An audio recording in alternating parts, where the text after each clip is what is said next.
Hello, everyone. Welcome to Lila Talks, where we talk about living a modern, holistic lifestyle. And guess what month it is? Women's History Month. And what better way to celebrate women than having a fantastic YouTuber join us? So I'm so excited. We're going to have Trish Lee. Her and I are going to talk about women in entrepreneurship. Basically, how do you start your business? Or if you have a business, how do you scale it? What are some of the things you need to consider? Where you get your market, where do you get your customers, where do you get money, where do you get help, right?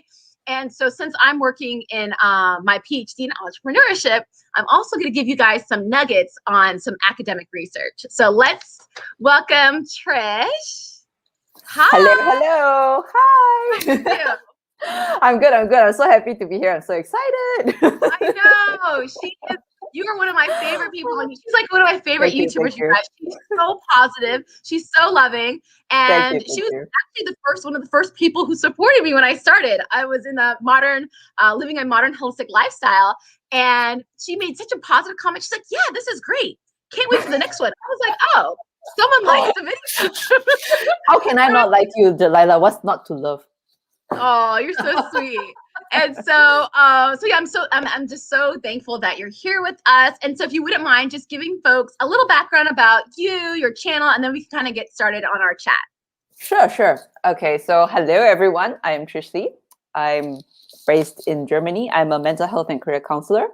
A little bit like Delilah, but I think she's a bit more pro than me. So I'm very excited to learn from you as well. No worries. You can call me Lila. Okay, Lila. Yeah, so I've been in this field doing it professionally for about 2 years now or so. And I'm still learning in the process. And yes, I love to empower and share my knowledge also, especially with women. So this is really a very interesting topic that I would love to dive in with you to share more. Yeah. Okay, great. So I guess if you wouldn't mind sharing, like, what was your journey? When did you, and you can even talk about it from your business that you just spoke of, or even your YouTube business, right? Because I loved your video on how to monetize and, starting your YouTube. Like, I was like, oh, this is motivational. Like, maybe that could be me one day. So if you wouldn't mind just kind of sharing, like, when did you have that idea and how did you take that idea to actually doing something? Okay. Actually, I'm a major in hospitality. I studied hospitality and have a master's in that and whatnot. But in 2018, I got pregnant, and then 2019, when my daughter came, right, I don't know, my perspective on things changed. Something in me changed, and I wish I could give you a right word for it, but I can only say something in me changed. And I felt with that, I didn't want to do a 9-to-5 job anymore. I really digged deeper. And I think I was in a moment in my life where I felt lost. I've actually felt lost in my life maybe 2-3 times. But I've come to realize that in these moments when we think we are lost, it's actually, I like to think of it as a moment of awakening. It's like God or the universe, whichever you want to call it, is trying to give you a sign, trying to tell you, hey, maybe, or hint to you, like maybe this is not your journey. There is something else for you, dig deeper and look at your options. And that's what I felt. So after doing more deeper reflection and digging, and I felt very pulled towards becoming a life coach or counselor. And I did a lot of studying on this, got my certifications. And after really learning more about the field, I started to niche more into mental health and well-being, because that felt to me was the right thing for me. Like, it was like, this is what I want. Because I feel for myself, especially if I think back years ago when I was a child or a teenager and growing up into the working world. I don't know about you, Lila, but in school we've never learned about mental health. Like, what the hell is mental health? But and I feel that this is such a it's such a pity because we only talk about physical health and we talk about history and maths and stuff like that, but there's so much of things happening within us, here. And I wish somehow I learned about it a little bit maybe earlier, to understand myself, to understand the world, and yeah. Well, I guess anyway, better late than never. So I learned it, and I'm trying to share with others what I've learned, because I do believe that it will definitely help a lot of people find their way, rather than struggle. Kind of like, let me give you this blueprint, okay, so you can take one step, jump, and rather than just try and like find your way, this is how it is, and to help people understand themselves better and to live a more fulfilling life. Yeah, absolutely. And that really resonates with me. I think the two things I took away what you just said is, one, you listen to your inner voice. You listen to how you were feeling, which is really important, like acknowledging your feelings. And then two, you took very, actionable steps to like get certified and, become like a expert in that field. At least with me, very similar. So I worked for a large consulting company and I was unsettled. I wasn't happy. It's like a void. It's like something's empty, right? I'm like, I'm not happy. I mean, I'm happy, but I'm not like happy. I get you. Like, I need something, right? And like, you don't want like a box of chocolate to fill that that void. Yes. And so that's when I launched my coaching company, and that gave me satisfaction helping others. Like, people like, you're so nice. I am nice, but I actually get a lot of reward, as you probably can attest, to helping others. And then I transitioned. I said, oh, that was cool. But it was more of a side thing, and it still is a side thing. It wasn't like my main source of income until I kind of switched full scale with my consulting company to do that. And, that's scary, everyone, right? It's scary to do that. You're unsure. And so we're going to talk about how to overcome some of those, I don't want to say negative talk, but maybe doubts that people have. Hurdles. Hurdles. Yeah, exactly. And so I'm curious, like, okay, let's say you started your shop. You're like, yep, I'm open business. How did you get clients? I think that's the biggest thing that people always struggle with is, how do you get clients, or how do you even know what kind of clients you should have? Like, are you just focusing on women, or, younger demographic, older demographic? So what was kind of your thoughts of how you kind of shaped your products and services, and like, who did you attract and how did you do that? Right. Okay, so I'm gonna be really honest here. So in the beginning, like just now what I said, I kind of termed myself like a life coach. And it's, whoever who's watching this, if you're a life coach, it's not a bad thing, okay? But I've learned the hard way that we as life coaches, we want to give and we want to help. The problem is it's too broad, and you can't help everyone. And the problem is, when you try to pinpoint on too many things that you want to help people, you end up scattering up your services all over the place, and nobody really knows what you're about. Yes, you get what I mean? Like, you have no thing. Entrepreneurs are too broad. They don't have clear clarity on what exactly you're offering and what differentiates you versus all the other coaches out there, right? Yes. Yeah.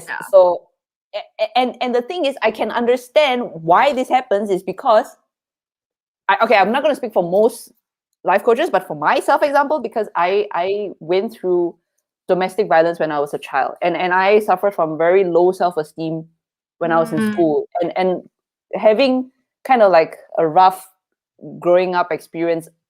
I'm a person who I want to try and give to others and help others and be there for others, and this feeling of wanting to help people, the fact is I can't help everyone. I just can't. Although I want to, I just can't. And I'm just gonna spread myself so thin that I end up only frustrating myself and help no one. So it was only later on when I came to this hard realization that if I really want to market myself and give people a clear idea how I can help them, I really have to identify in what area am I going to help someone. So let's say I can specialize in anxiety. It's a bit more like niche. Or I can specialize in maybe sleeping problems, Mm-hmm. example. Or example, like what I do is career. I help people like find their purpose and then career. So this is Mm-hmm. what I have chosen to focus on. And of course, there's other people who they focus on various other things. Maybe example, depression or bipolar. So these Mm-hmm. are kind of like the subcategories of, rather than just saying life coach. What are you a Yeah. life coach of? Like life is so broad. There's so What many are you aspects of help? it, right? There's Exactly. So family, there's yourself, right? yes, exactly. You said a good thing. Like family, you can also be example a coach for children or yeah, family parenting style Yeah. or so many things. And so Yeah. you really gotta know which one you would like to focus on and be, how do you say, disciplined with yourself, although you really want to help everyone but you can't help everyone. Yeah. Yeah. And market yourself from there. And then it was from there that I could kind of like build my website or rebrand it a little bit, and also create my content more like wrapped around that concept of what I'm Mm. trying to market myself. And then the clients started to come. So they came just off of your website, not Uh, anything else. As far as I'm just curious, how are you no, no able to worries. draw them in? Huh? Yeah, so there is various ways. Okay, so social media is also one way for me. So when I say social media, I mean like I have I mean like YouTube or Yeah. Instagram or Yeah. Pinterest or Facebook or Twitter. But for Okay. me, the ones which I am most active on is Instagram and YouTube. So I have Mm. had one or two clients where they told me, I asked them, how did you find me? they Right. said they Right. said that it was through someone recommending them through Ah. example Instagram, like that. They said, Mm. oh, you're looking for a career coach. Oh yeah, this one. Okay. Yeah. So Word of mouth is powerful, right? And it's not just in yeah, person word of mouth; it's even virtual word of mouth, yes, which is a great example because those are the best clients and the correct. best advocates for your services, right? Yes, When they've yes, had you before and they say, oh, you need this person. Yeah. exactly. So also like Google Ads, but I haven't dived Okay. a lot into that yet. I'm planning to, not yet, but so far Mm-hmm. it's mostly I would say social media. And the thing is, Lila, because like I started this in 2019, Mm-hmm. and end of Oh, yeah. 2019 was when this whole pandemic thing started. And so kind of like I have been promoting, but I haven't been like pushing a lot. Yeah. And the reason is because I have a daughter. My daughter is almost turning 3. And Aw. she still needs quite a lot of time, Attention. care, and attention. Yeah, it's not her fault. She's a baby, so Yeah. um, it's only a matter of prioritizing. And I just have to come to terms that okay, I'm going to push my business, but I have to put the brakes a little bit because I'm just going to stress myself out. Pushing here and there, here and there. I also need to sleep. I'm not a machine, so. Yeah. Yeah. She's superwoman, but she's not a robot, folks. It's the reality, it's not, I'm not gonna stay here like, yeah, I got energy all the time. No, it's not like No, that. people Not need to like hear that. that. So, yeah. Yeah. No, thank you so much. No Because worries. I think that's amazing. Like the fact that, you have social media, you have that information. But then what's great about social media, folks, right, is that people can share those links with other people. So it's really simple and easy to like share that information with others. The Google Yeah. ads, even Facebook ads, that's been tremendously successful for a lot of folks. And I do want to, give you like a little pause in like some academic research regarding particularly women, what's great for them, right? Mm. So we have to acknowledge that there are huge disparities with women gaining access to funds. So like coaching is a little bit easier than other industries because it's a sense of your services. There's not Right. a heavy lift of startup costs like you're opening a barista or something, right? Yeah. So a lot of people struggle with just getting started financially. Yeah. And so regardless if you're trying to do like something in technology or something, a clothing line or music or whatever your jam is, there's a term called bootstrapping, and bootstrapping means using and saving your own resources to get things done. And there's also disparities, right? Because people of color tend to be in the lower social economic status. So it's even more difficult to kind of save and really build up your own personal cash to like start a business. But unfortunately, that's one, I would say about roughly 80% of small businesses all over the nation, maybe even the world, to be frank, uses their own money, right? And then two, even venture capitalists, they want you to have a little bit, some equity, or some sweat equity as far as your time and also your own money into your own business. Like look at Shark Tank as a rough example. And so that can be a little bit challenging. But I will say, and getting a loan and all these other things, pitch competitions, it's very skewed. However, ladies and gentlemen, I have good news.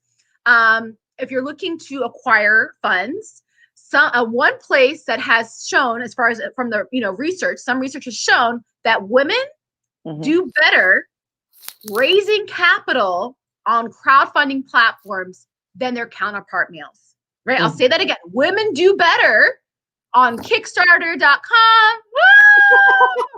And these platforms, you're like, wow, why? Right? That's what researchers are like, why is that? There's a few theories, right? Yeah. One could be that women tend to be very good with like interpersonal connections and social networks. And so they usually utilize their Facebook connections, right? And so and also depending on the industry. So I have to say that still isn't applied to something very specific like technology and some male dominated industries, but overall as an aggregate, women are doing better. The other thing is, because there's been this huge wave of women empowerment and supporting other women, and like people who, what we call as resource providers, people are like, I want to help women. Then you're able to have the entrepreneur who's a woman, and then you have people, resource providers, who are like, I want to help women. So these social media platforms, or I'm sorry, not social media platforms, these Kickstarter platforms and crowdfunding platforms, you're matching the entrepreneur and the people who want to give.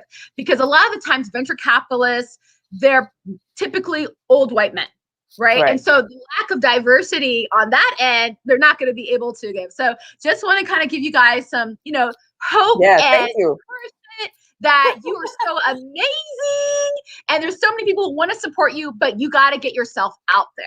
Right. I mean, what do you think, Trish? I feel like, what do you think are some of the things that hold, based on your coaching or personal stories, why do you think some women might have the desire or think about it, but there's something that's holding them back to really just go for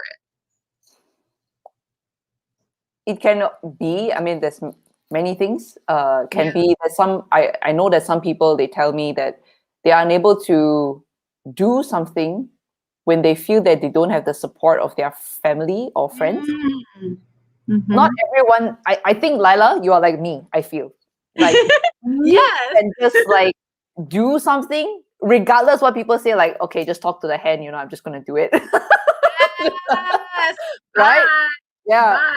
But people, and it's not a bad thing, but they kind of like need that validation. They need to know that emotionally, mentally, physically, there are people around them that supports them. And the moment when they feel that there is resistance from someone they love, they start to question themselves. There is where they're lacking in self-validation, that they can trust themselves. And this is, I feel, one big factor. Another thing is, of course, the fear of failure. You can. I think you have a video on that. Yeah. Fear of failure. I remember that was good. I watch her videos. I'm not just saying this. I know her videos. Thank you. I'm honored. So yeah, people, they're afraid that what if I fail? What would people think of me? Yeah. You see, that's actually another thing. Fear of failure is one thing. And the second thing is you care too much what people think. Which are probably both too, right? Fear of failure because you're afraid of people perceiving you to be a failure, right?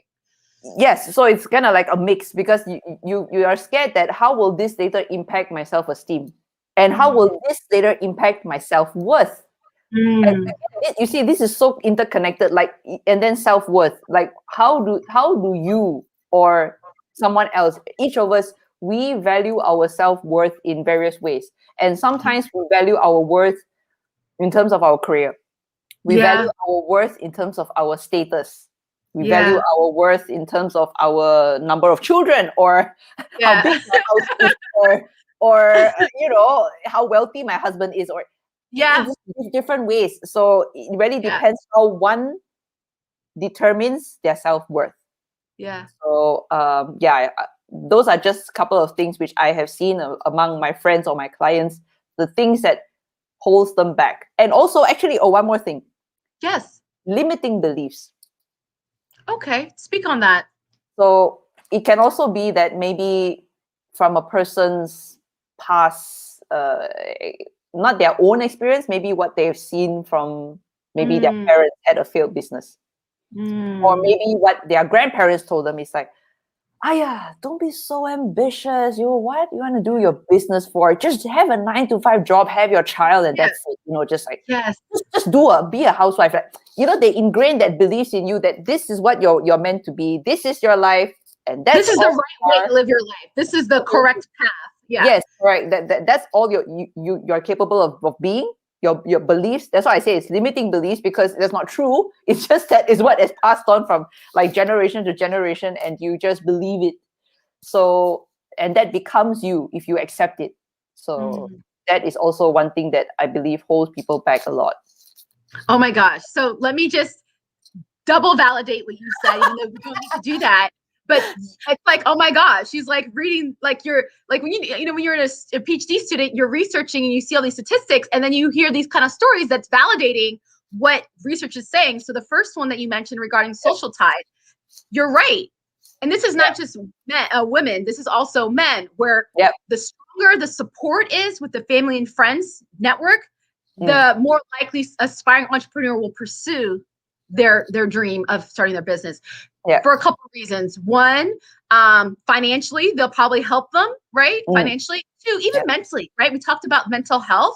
Like if, let's say you have a child and like you have a husband or your mom and dad, and like they're not willing to see your dream, they're probably gonna give you a hard time if you're like, can you watch my child for a second, right? Not saying that's right or wrong, but that happens. So when you have more support, absolutely, research shows that you're more likely to start a business as well as succeed in that business because you have that support, mind, body, sword type of support. Second thing you said was regarding perceptions of failure. Another statistic I'll tell you is research shows that entrepreneurs that have a positive perception of failure, they're more likely to succeed because they're not seeing it as failure. They're seeing it as a lesson learned. In fact, venture capitalists, get this, they are more likely to support a serial entrepreneur. So someone who has kind of failed a couple times. Okay. Go ahead and give that person money over someone who hasn't failed yet. Oh, nice. Okay, they're rewarding the failure. And not to say failures as the identity of who they are, but you know what I'm trying to say. It's going back to, okay, it's a numbers game. All these people that we see who've been so successful, they failed a lot. Yes. Right. And then it's converted into experiences, into lessons learned, into do's and don'ts. And then when they are ready to start their next venture, that these venture capitalists are willing to support them, they flourish. So I just wanted to say that I know that's what you mentioned regarding your clients and what you're saying, but there's definitely research that says, and I think, and the last thing I'll say, because I'm a big fan of Carol Dweck, she has a book called Fixed versus Growth Mindset, right? Correct. Just what you said about your limits. Are you a person who's like, I'm fixed, I can't change anything, this is how the world is designed? Or you say, no, I'm going to grow, I'm going to be continuously learning, I can adapt, right? Those are also the people who tend to succeed, not just in the school, but anything in life. So I don't know if you had any thoughts on that, but that's something that I've definitely noticed in the research as well. No, I really agree between the growth and fixed mindset. That is definitely a very, very big thing. And that is why normally, example, that you touch on this example, when I get my clients, one of the first few steps is to ask them to do like a small assessment to let them see for themselves, Mm. do they fall into the category of having a fixed mindset versus Mm. a growth mindset? Because Mm. when you see for yourself that you are a fixed mindset person, it's Yeah. very, very hard to change or rewire the way, Deprogram. yes, that you think about yourself or about life. And although you may want to be in denial and you say, no, I'm not like that, but the the truth is sometimes we don't even realize it, but we are sabotaging ourselves. So when you can accept that, okay, maybe I do have certain mindsets which is not so healthy for me, when you accept and you can let go and you're willing to learn again, you can make a very Yeah. big difference. Yeah. Awesome. Awesome. And then I know we've talked before and you mentioned the idea of time management and why that's so Right. important. Can you speak Right. to whether you have any time management? I mean, like you said, you have so many things going on, which is awesome. I do as well. You have to, I think to be a successful entrepreneur, you have to be really organized. So Yeah. if you want sharing some of your time management practices, or what are your thoughts on time management regarding being an entrepreneur? Okay. I would say that the time management tips that we apply now during the pandemic, for me, okay, has definitely changed since before the pandemic came. And the reason it being that I say this is because since the pandemic started, I find that every day or every week, so many things are not within my control. So many things are constantly changing. So one big point, example, my daughter in daycare, she might have in the past she had daycare for 5 days a week. So I could say like, all right, so I had Monday to Friday, I can do this. And then came, the lockdown, and then she's not in daycare, or maybe she is in daycare, but maybe for one day only. And that really messes up my plan, like, bam! and I have to every day kind of keep changing. That's why for me, my ritual every day before I sleep, I will check my schedule for the next day.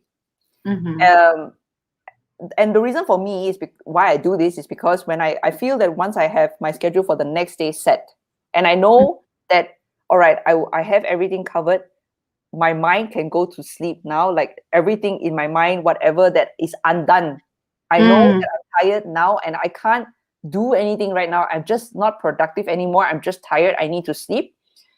But I just need to accept that, okay, I have it all scheduled for tomorrow. It's all fine. I can sleep now. And then my mind can just kind of like, and the thing which really bothers me is when I feel things are left undone. You know that feeling like, like I want to check this box. I want to like, feels good.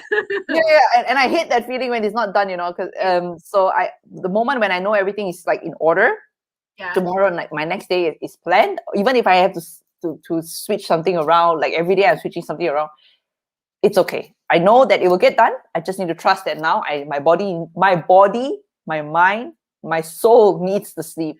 So I need to go and sleep. Guys, ladies, gentlemen, whoever's watching this, please do not forsake your sleep. Your sleep is so, so, so important. It is not a waste of time. Okay? Your body needs to rejuvenate and re-energize to come back fresh.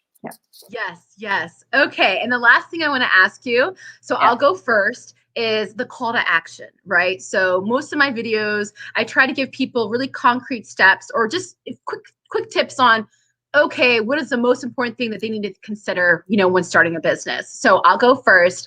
Sure. For me, and just also even just in summary of what we talked about, I think it's being clear on your vision of your business, right? Like what you talked about regarding differentiating yourself. Take your time. Take your time, but also get it done, right? And what I mean by that is take your time in the planning, take your time and, creating a Google Doc, creating all these, if you have different ideas, write all your ideas down, write out all the opportunities you could have, write out how you can sustain yourself, right? Just start dumping all your downloading all your thoughts on a piece of paper. Right. And every week or so, give yourself actionable goals. Every week, I'm going to put some attention to doing XYZ thing too, right? Yeah. And second, I would say is don't be so hard on yourself. Like give patience and grace to yourself, right? Yep. If you say, oh, I want to start a business during COVID, I want to do this, and it doesn't happen, that's okay, right? Like you said, Trish, it's like we can't control all the things that are happening. So you got to be able to move fluidly and take care of your mind, body, soul, sleeping, Yep. exercising. Because if you're not functioning well, I'm sorry, I don't agree with these entrepreneurs like, oh, I only sleep 4 hours. Okay. I mean, hate to say it, how long do you want to live on this earth? Like, I want to be here.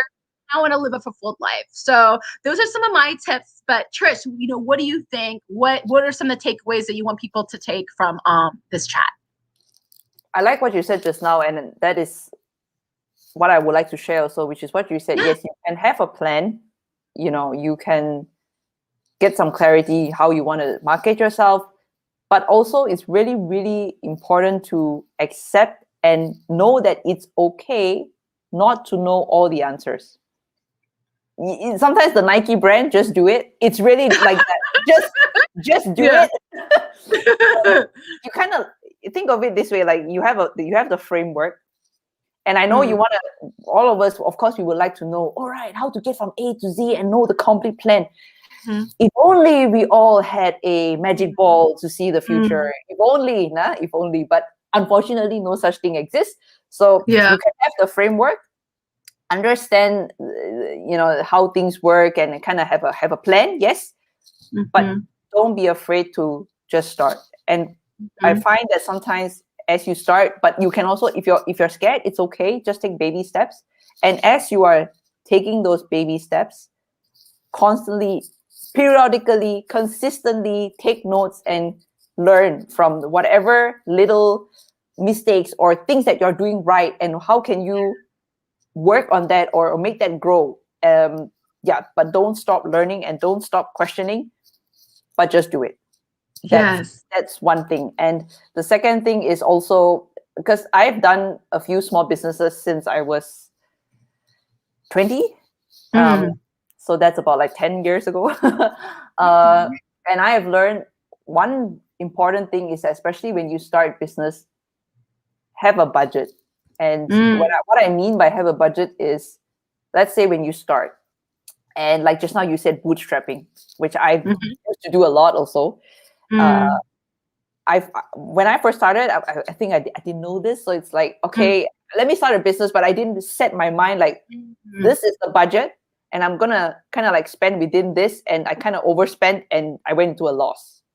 I feel that the moment you have a very concrete budget, let's say 5K, and you say, all right, 5K is what I have, I'm going to work with this, and how can I make the best out of this 5K? And if it really doesn't work, I really have to sit down and assess, is this going anywhere?